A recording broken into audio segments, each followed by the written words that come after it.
Of course, our guys, this rant is not going to take long. Here we go. Joe Biden is in Kiev.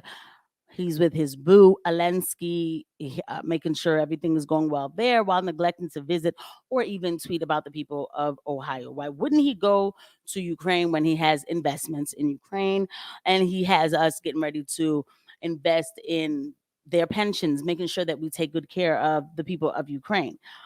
Union pulling off this trip and these images of defenders of democracy from two very different generations walking shoulder to shoulder in Kyiv. What do you make of this moment in the Biden presidency?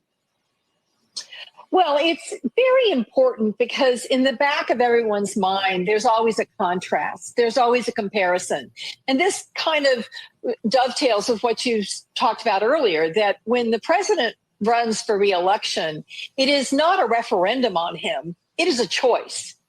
And if you comparing, so we're just gonna stop right there. So they're making it seem like he's such a strong guy for going to Kyiv.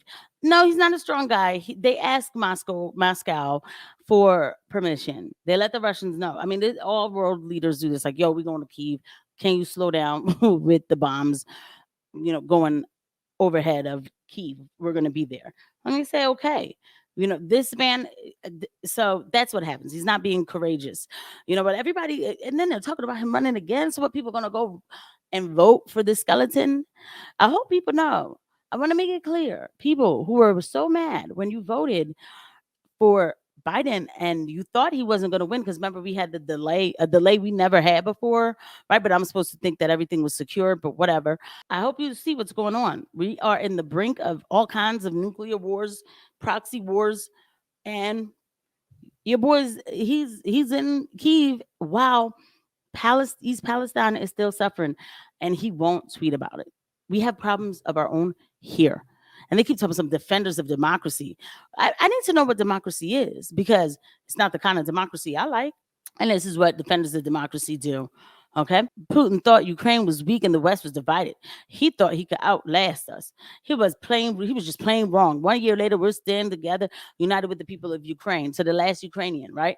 Is the other thing. They're being grinded out. They are being grinded out. And I think it's wrong to keep sending these Ukrainians out there to get killed for nothing. I was at the anti-war rally in Washington, D.C. It was nice to hear some people speaking about what's going on. I just wish we would have more people there. But it's almost that this country's almost at a boiling point. And I've never seen, this administration is the worst ever in my whole life, for sure. For sure. So while people are suffering, he won't tweet about home. Definitely ain't gonna visit. If he's not tweeting, he's not gonna visit. But he's in Kyiv, making sure everything's working out there in Kyiv.